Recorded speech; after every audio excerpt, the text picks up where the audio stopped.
No checklist completed is going to save you. No bucket list is going to save you. No amount of blood, sweat, and tears that you've poured out in your life is going to save you. No amount of cash or worldly possessions is going to save you. You can't take it with you. You'll be dead. Buddha can't save you.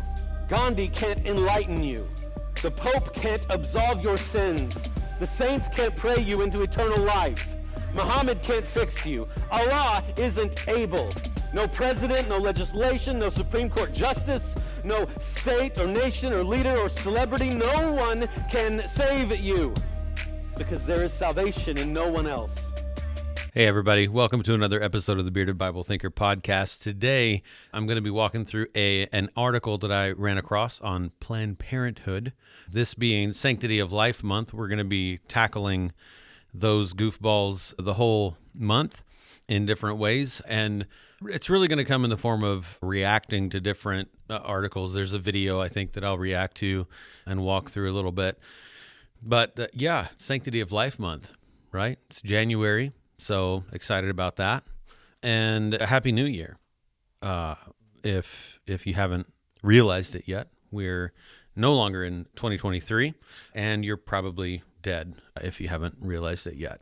So just FYI, there's going to be a lot of upcoming stuff that I have a lot of stuff on the, more than ever before actually, on the schedule to work through. February, we're going to be dealing with Christians engaging the culture all month long in February. So stay tuned for that. We got a good one coming from Tanner and Marshall, and I are going to react and talk and converse the first of that month. And we'll also have a conversation that I'll be, Lord willing, that we're going to record next week and get out to you sometime in February with a local Christian school administrator, since we're talking about tackling the culture as Christians and what that looks like. I'm also going to be talking with another friend next month, and that's going to be a conversation about Christians engaging other Christians so that we can engage the culture. So we got a lot coming up, not to mention some sermon stuff to react to as well. I have a whole bunch of those slated that I'm going to be trying to find time to record. But today, I want to go ahead and jump over to the screen view. Today, this is what we're going to tackle. I'm just going to read through this real quick. This is an art. Let me take it out of reader view here so you can see it for a second. If you're listening, you don't see it, obviously, but this is actually coming from Planned Parenthood's website. It's an article entitled Gender-Affirming Care is Essential, Life-Saving Care. Gender-affirming care is essential, life-saving care. So that's the idea. Now, gender-affirming care, if you don't know, is the things like giving young people, anyone for that matter, but the fight is youth, right? People who aren't even allowed to vote or buy cigarettes yet, or whatever, right? Buy a house, get a loan, those kinds of things. People who aren't old enough legally to do a whole lot of things are, in some places, are able and allowed to, like, parental consent and those kinds of things. Some places, I think, even parental consent, notwithstanding, like, even if parents don't consent, this is a thing in some places, I think. I don't know that for sure. But the idea behind gender-affirming care is they will give young people, like, hormones and things to stop what their God-given gender and body are producing. So when you're a youth, it's no secret, if you've ever dealt with any youth at all and been through it yourself, hormone changes happen a lot when you're a teenager. And so they'll give medicine essentially so that young men will not go through puberty as God has intended them to do. And so young women will not go through puberty so as God intended them to do. So it blocks the God's natural intention for those young people. And even more gruesome, if there is such a thing, is the physical changes that some young ladies and young gentlemen are able to get. So for young girls, this might mean, just to be as obvious and blunt as possible, it might mean chopping their breasts off, I mean, it's a medical, surgical way, so we can say it in more flattering terms than that, but that's what happens. That's one of the things that is talking about gender-affirming care. This would be one of the things that's classified under that. It really is the mutilation of a young person who can't make a whole lot of decisions for themselves yet. So anyway, I'm going to walk through this article real quick. Gender-affirming care is essential life-saving care. That's the assertion in the actual article itself. So the assumption here, gender-affirming care is under attack across the United States. And they have a little graphic here. Planned Parenthood is going to put a whole lot of, they're going to put like anybody. Okay. So to be fair, right, left, center doesn't matter. Everyone is going to paint the picture how they want you to view the picture. So this picture, I don't know how much it's actually worth or whatever, but this is, of course, Planned Parenthood is all about abortions. They have a commercial floating around. One of the reasons I decided to do some of these Planned Parenthood specific reactions and walkthroughs this month is because they had this commercial floating around asking for end of year donations, like a lot of people, right? But abortion really wasn't mentioned, if at all. It wasn't much. The idea was healthcare, women's healthcare. This is the mantra that they're using to ask for donations from folks. And the natural, one of the things that Marshall and Tanner and I talked about briefly in our episode about abortion recently is this argument, this faulty, goofy, not realistic argument that you hear over and over and over and over again, even from people who know better scientifically, is that they're telling us what we can and can't do with our own bodies. And that's just it's not a feasible argument. Well, in that commercial, Planned Parenthood was doing that all over the place. So they want to tell us, the government wants to tell us what we can and can't do with our bodies, that kind of thing. So that continues to be one of the lines of argument. Unfortunately, I think unfortunately for them, it works with their base because their base already believes these things and holds these things. But any thinking human understands that this body that gets murdered isn't the body of the woman. Otherwise, that would just be suicide, right? Which we're also against. But so this is a little graphic about gender-affirming care bans for youth and abortion bans. I would go so far as to say that gender-affirming bans should just be the way things are. Youth or adult, either way. I don't think anybody has the right to mutilate their own body in that way based on it. So I think maybe one of the bottom lines is this a legitimate thing, or is this a mental illness of some sort, right? We know, like from a spiritual standpoint, at the very least, it's an utter rebellion against what God has created you to be. Genesis chapter 2, or Genesis chapter 1, the very first chapter of the whole Bible, the creation account itself, the first thing that God wants us to know about us, says, "Then God said, let us make man in our image according to our likeness, so that they will have dominion over the fish of the sea, over the birds of the sky, over the cattle, over all the earth, over every creeping thing that creeps on the earth. God created man in his own image. In the image of God he created him, male and female he created them. God blessed them, and God said to them, be fruitful and multiply, fill the earth, subdue it, and have dominion over the fish of the sea, and over the birds of the sky, and over every living thing that creeps on the earth." And so it goes on. But this male and female, he created them idea, this is just how things are. God created men to be men, women to be women. We have specific roles in society and in family that we should strive toward, that are, listen, as important as the other. Like, that's the big thing that people forget nowadays and look over and go, oh, it's not equality. Well, I mean, what this is a whole other podcast I'm getting into. But really, I think what people miss, and I was just having a conversation with my own wife freely, like she wasn't in handcuffs or anything like that, or in a little room with a like that has no lights in it, and I slide the little thing over and give her food and speak through it. Like that. This isn't the way that the conversation went. We just talked like two free grown-ups, and we were having the conversation about this idea that motherhood specifically, I think is what we were talking about. But motherhood is like looked at as this thing that's just in the way.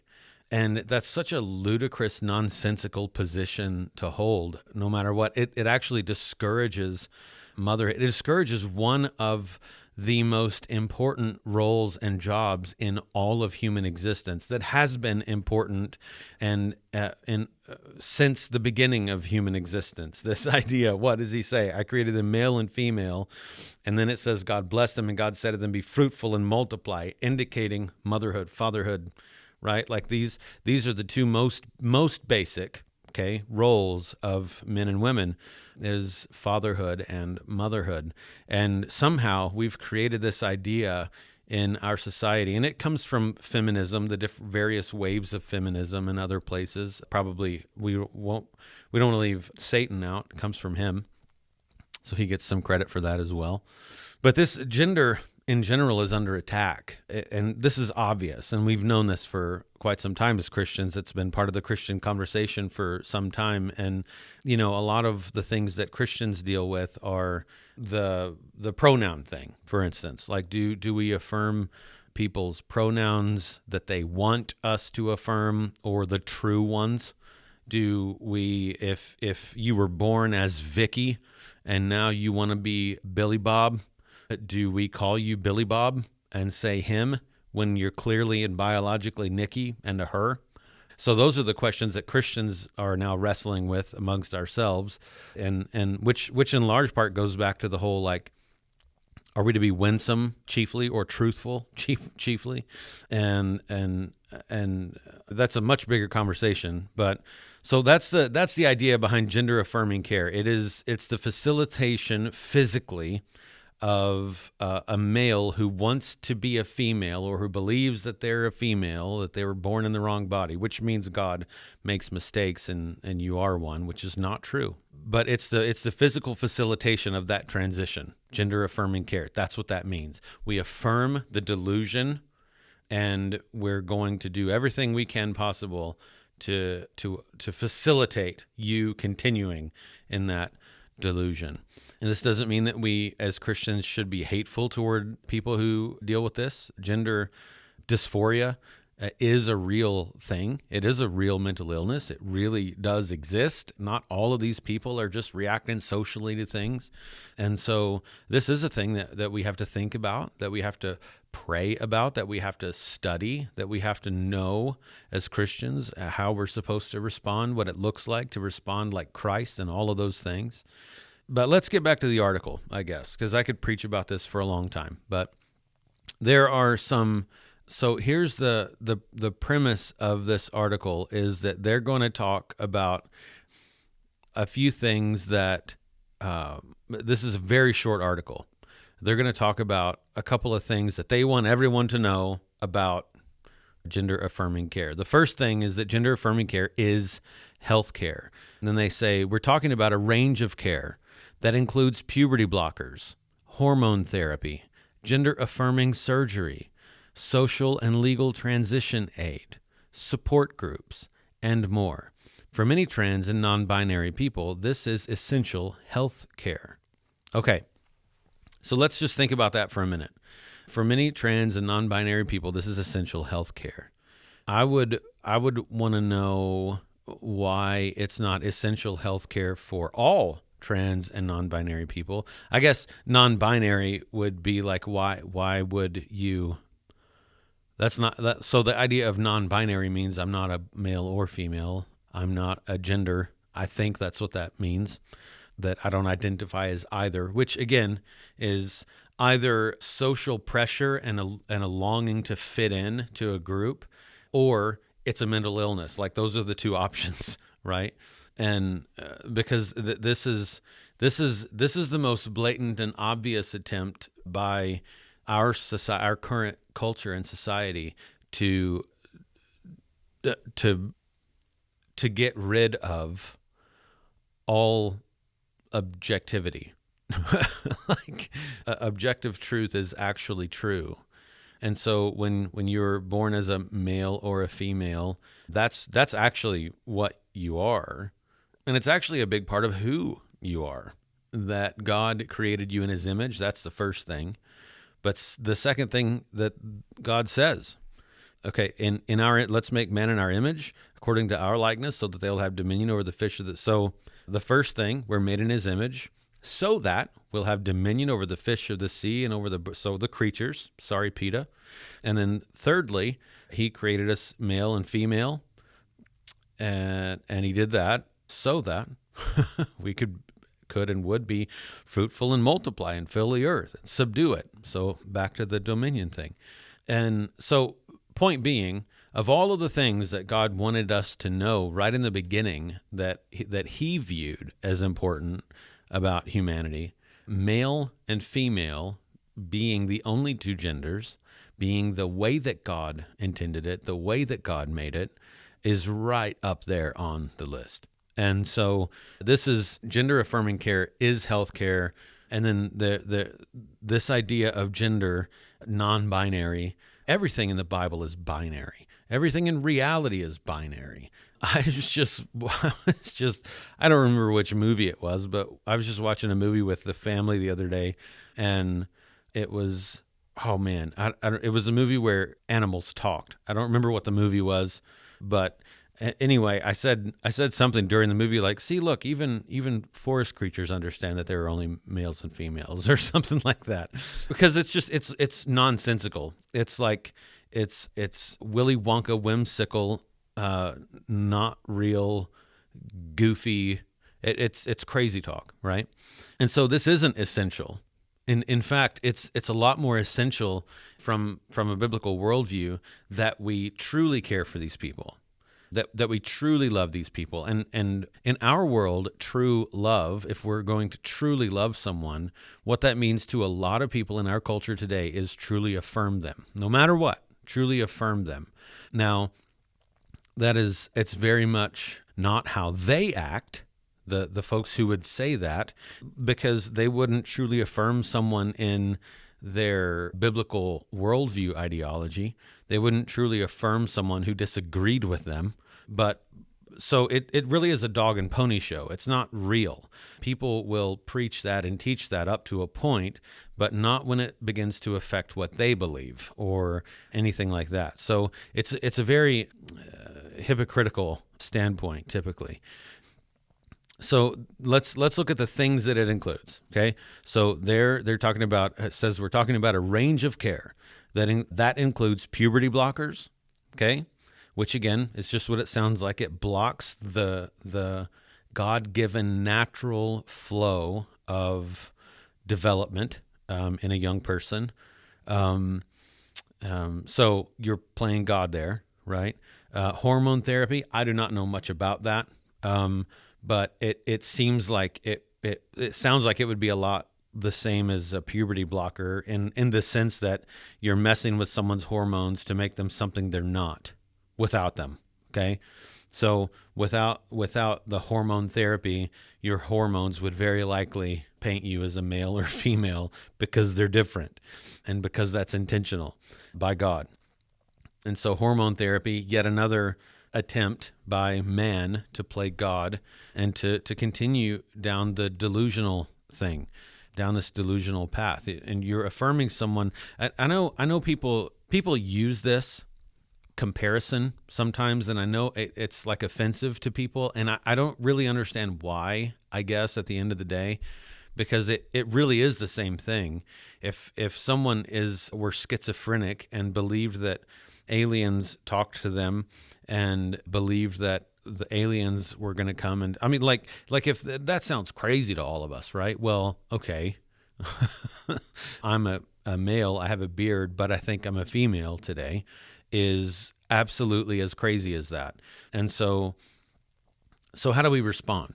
How do we do this? So in my mind, Preston Sprinkle and others like in that kind of camp, I understand kind of why they fall where they do, but I have to respectfully and vehemently disagree and fall on the side of reality, that it's actually not loving at all to to continue down this, to help them, to affirm in any way, not even at the beginning, not even with, yeah, okay, I'll call you he. Like, no affirmation in any way makes sense. It's not about respecting someone. It's not about, if you truly love them, then this isn't a big deal, and we can work the gospel in, we can work that truth thing in later as we get to know them and earn the right to, it kind of falls back on that like earn the right to speak into the life idea, which, I mean, you've heard me before talk about that, and I've just disagree with that so much. I can't tell you how much I disagree with that. Now, like some people hear me say that and will maybe automatically go back to jump to this idea that, okay, well, what does that mean then? Like, are you going to just run in there with the Bible and Bible thump them? Well, no, but choosing to respectfully not refer to someone by pronouns that aren't real and can, it's not different than any number of examples that you could give with different sins. Okay. We do this when we talk about homosexuality at times, right? If someone was under some other delusion, it wouldn't be helpful for me to, okay, well, I guess we'll just prepare for the aliens then tomorrow, right? I mean, that's not that helpful. The helpful thing would be to work with that person to get help, to get actual help, that they actually need, which doesn't include gender-affirming care unless we're going to change the meaning of that, which they wouldn't want to do, unless we're going to change the meaning of gender-affirming care to affirming the gender God gave you and not the one you're giving you. That would be actual gender-affirming care. That makes sense. So these first two, puberty blockers, hormone therapy, this is something that chemically is going to help men be more girly and help girls be more boyish. Okay? And then here's the other one, gender-affirming surgery. This is something that you just can't go back on. That's what makes these things so tragic that they're pushing, because this isn't like getting your name changed legally, which you could get legally changed back. Like, that's not what this is. A lot of people who have gone through these kinds of therapies and blockers and surgeries and then will, later regret it and hate themselves because of it even more than they did before. And this is not helpful. This is a grander scheme, because the thing that is so pervasive about this and tricky is that these folks who are going to push gender-affirming care, that this is health care, this is essential health care, it even calls it at the end of this little bit here, they do not care about even one of these people. They don't. At the end of the day, they don't. They don't care about them. They care more about the agenda than about the people. And so let's move on to the next one, though. Gender-affirming care is life-saving. Okay? Now, statistically, no, it's not. Gender-affirming care is not life-saving. It's getting harder to find, but the statistics are still out there. And people who go through these things commit suicide at higher rates. It does not make people happy. You're not all of a sudden happy with the body that God gave you. And people are going to look at you weird. That's going to happen because you're going against what is absolutely natural and godly, how God made you. Now, you don't have to like how God made you. There are things about myself I wish God would have done different, okay? But that doesn't mean that he was wrong, right? In that instance, if I wish God would have done X, Y, and Z when creating me, the problem is my wish. The problem is my wishful thinking. The problem is my perception that God made some sort of mistake. And that's the problem. And so this puberty blockers, hormone therapy, gender-affirming surgery, these things are not life-saving. social and legal transition aid. So we're even going to help you pay to mutilate yourself. We're even going to help you pay to sin against your body. Support groups, which again, the support groups are not going to be based on reality. They're not going to be supportive, really. They're going to support the delusion. And that's not actual support. That's a pseudo support. That's a false support. And more. I don't know what the more is, but actually it doesn't matter at this point. Like it's already so nutsoid that this is not essential health care. And not for anyone. It's not essential health care, and it's not even health care. Health care would be the opposite. Health care would be helping them mentally cope with or figure out or work through the gender dysphoria that exists there. And if it's not gender dysphoria, which is happening much more frequently than actual gender dysphoria, most of this is a social phenomenon. Most of this could be chalked up to I want to fit in and these people won't judge me kind of a thing, especially among our youth. They're being told these things because parents are not being parents and letting their children live on TikTok and other things. They're being fed by everybody but God, family, and you get what I'm saying, right? They're not learning this about themselves because of, church. I guess I can't say that anymore because there are some churches who would be like, oh, you do you, but by and large, this kind of thing is making its way into the lives of young people. You know who isn't struggling with this peer pressure? My sons. And I'm not. There are many ways that I'm not a good dad. That I fail. That I mess up. I do things incorrectly. I sin against my children and God at times because I make bad decisions. I lose my temper. I overreact. I do things all the time that make me not a perfect father. But they don't have influences in their lives telling them that this is a good move, right? And the influences that are in their lives are the men, the godly men at men's Bible study at church, the elder who helps and runs the youth Bible study, the youth time here, and myself and their mother. These are the influences on my children before anything else. And so with that being the case, they're not struggling with this. Now, could one of them have ended up with gender dysphoria as a mental illness? Sure. But again, the vast majority, I believe, of young people who struggle with this, it has nothing to do with gender dysphoria. It's about a social peer pressure, a social, all kids want at that age to fit in. It's a really being accepted is a really, it's a hard pull at that age. So that's what a lot of them are looking for. And they'll do anything up to and including blocking the natural puberty that God intends, up to and including messing with the hormones that God has given them, up to and including gender-affirming surgery and doing things that they can't take back, doing things that once they're done and later you know what?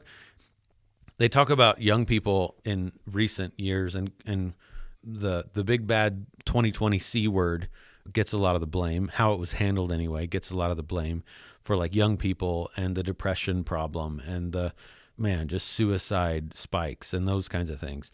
And I certainly think that locking children up for a long period of time when they didn't need to be had an effect on that. But you just wait.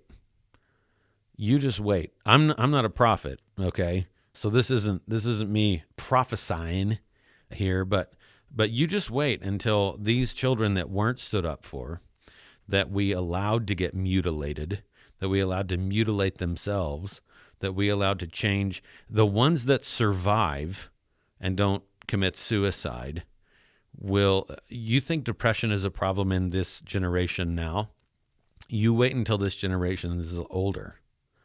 You just wait. It's going to be much worse. And the people who get this done, by and large, this was allowed to happen to them, and they were allowed to make not only grown-up decisions, but delusional grown-up decisions when they were children. They're gonna hate these people. They're gonna hate all of these people that were okay with this and allowed it at some point. So, okay, let's get into their argument. Gender-affirming care is life-saving. So it's just a very short couple of sentences. Maybe this is even one sentence. No, it's two. Okay, all right. Trans and non-binary people deserve to live full, healthy lives. Yes, they do. That's why we need to stop the delusion. We need to help them get their heads right. Yet, okay, so what they mean by this is trans and non-binary people deserve to live full, healthy lives as trans and non-binary people. And frankly, you might be able to live a full life, but you're not. It's an impossibility for you to live a healthy life, mentally, spiritually, physically. It's impossible for you to live a healthy life as a trans or non-binary person, because you're going completely against what God has naturally done when he created you. So anyway, that's what they mean here. Trans and non-binary people deserve to live full, healthy lives as trans and non-binary people. That's what they're getting at. Yet politicians across so this is another quote. If you're listening, this isn't me. Quote, yet politicians across the country are hell-bent on banning access to gender-affirming care, particularly for young people, end quote. So they're saying that this is politicians across the country are trying to ban access to gender-affirming care based on their definition, what they've included as gender-affirming care above in the article. This is what they're trying to ban. These evil politicians across the country are hell-bent on banning access to gender-affirming care, particularly for young people. Well, particularly for young people, it would be interesting to hear how many states, if any, or localities or whatever, were trying to ban so-called gender-affirming care for adults. I'm not saying that's not happening. I just don't know where that's happening. That'd be interesting. And actually, if that's happening somewhere, kudos, get her done, because that needs to happen. It should be banned. So, but the particularly for young people is so in Planned Parenthood's mind, when the writers, publishers, posters of this article, in Planned Parenthood's mind, this is a bad thing. This is an evil thing, as far as they're concerned. And anyone, listen, I realize that there are ignorant Christians out there. So there are two groups of people who are involved in Christianity that support this kind of thing. There are ignorant Christians that haven't been in the Word, that don't know the Word, that have their heartstrings pulled and manipulated by the culture, because all of this kind of thing sounds like, if you believe that these young children are just like, that this is true of them and that God made them with this and they have this struggle and we're not like this can seem like, man, some Christians are just mean, right? But this is not helpful. So one group of Christians, I think, are actual Christians, right, who are struggling because they're ignorant of the whole issue. They're ignorant of the context. They're ignorant of the Bible. And the other group are people who claim to be Christians, but who absolutely are not. If you're learned in the Scriptures, if you know the Scriptures, you know you've been a Christian a long time, you've gone to church for a long time, if you hold these views, I can't imagine that you're a Christian. So anyway, yes, they deserve to live full, healthy lives. And that's why these politicians and everyone else, for that matter, across the country, should be hell-bent on banning access to gender-affirming care, because it's not gender-affirming, the gender God gave them. And we should be particularly upheld and in defense of the young people who are dealing with this. So everything that Planned Parenthood has said here is despicable and evil and disgusting. Gender-affirming care is under attack, they say.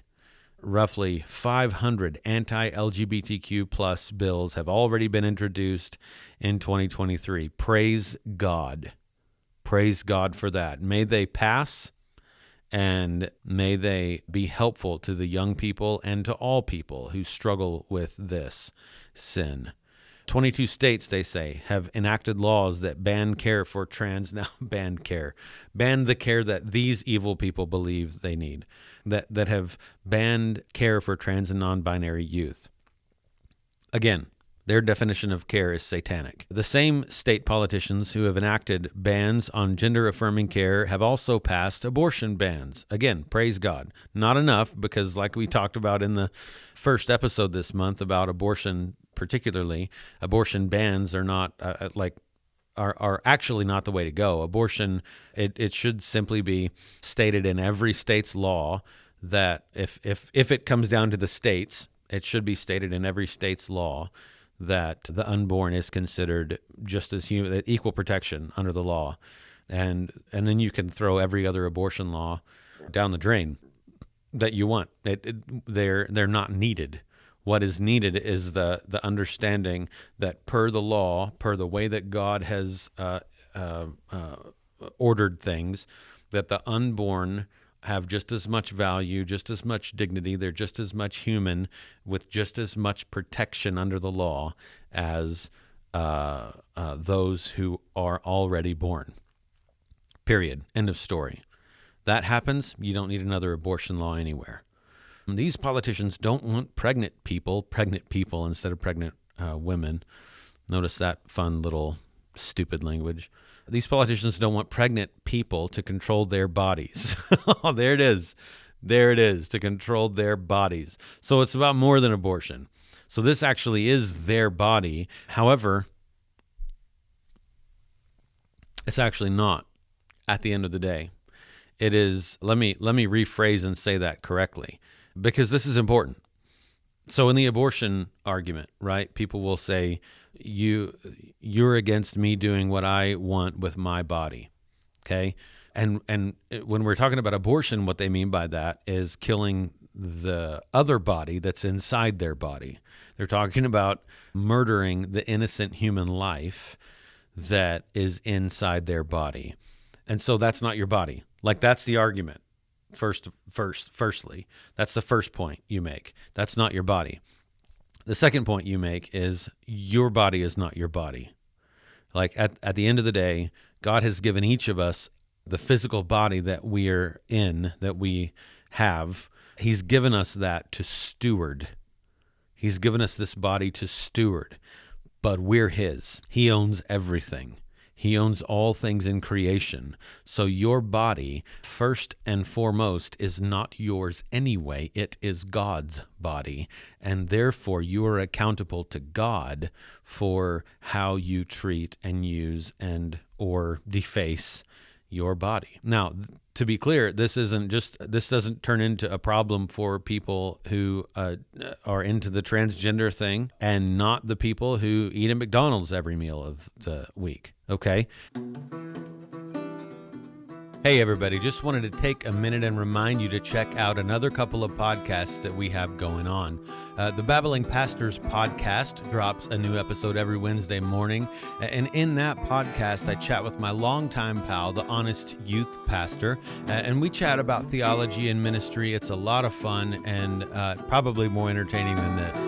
You can also check out our Preaching at Hillside podcast, and that's found on various platforms and expanding all the time. That's published by Monday of each week and is just what it sounds like. It's we're really creative around here. It's just our preaching ministry at Hillside Baptist Church here in Dickinson, North Dakota. Also, every Wednesday, check out the Herbie Ray podcast, hosted by my lovely bride, Donna, with various special guests. She talks about motherhood, wifery, homeschooling, and all sorts of other things from a Reformed biblical perspective. So, rinse all the mud out of your ears and give those things a listen. This is a problem for all of us because all of us have been given bodies by God to steward. So this is a big deal for all of us and should be taken seriously for all of us. So anyway, this is just a peek into the mind, I think, of Planned Parenthood. I'm going to read the article in full right now and then maybe give a closing comment or two, and then we'll bring this one to a close, okay? So again, the article is called Gender-Affirming Care is Essential Life-Saving Care. Gender-affirming care is health care. We're talking about a range of care. That includes puberty blockers, hormone therapy, gender-affirming surgery, social and legal transition aid, support groups, and more. For many trans and non-binary people, this is essential health care. Point 2, gender-affirming care is life-saving. Trans and non-binary people deserve to live full, healthy lives. Yet, politicians across the country are hell-bent on banning access to gender-affirming care, particularly for young people.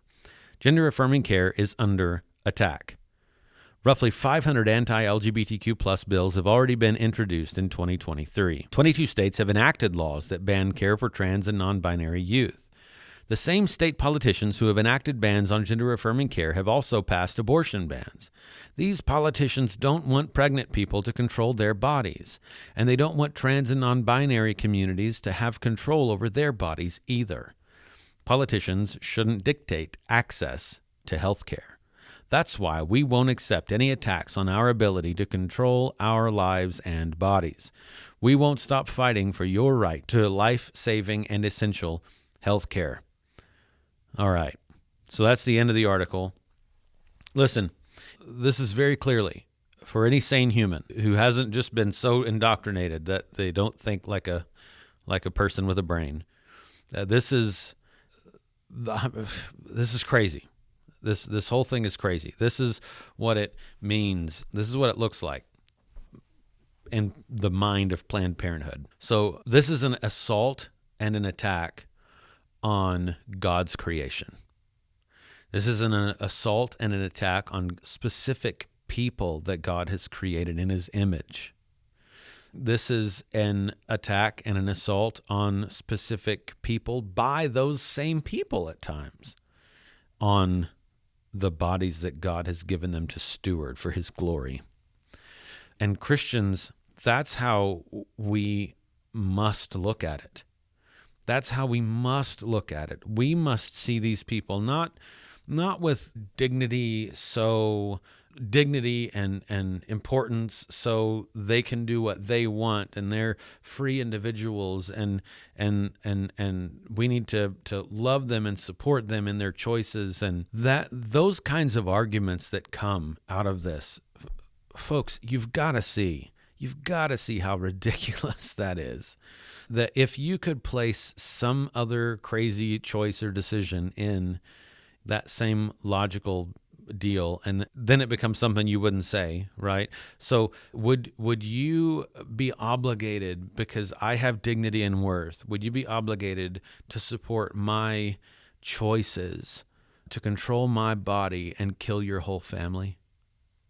Right? No, of course not. You'd be appalled. You would want me to fry. Right? So the logic doesn't track. The argumentation doesn't track. It doesn't follow. It's not coherent. It's, ludicrous. It doesn't make any sense at all. So listen, until next time, peace out, I guess. I don't know. Take it easy.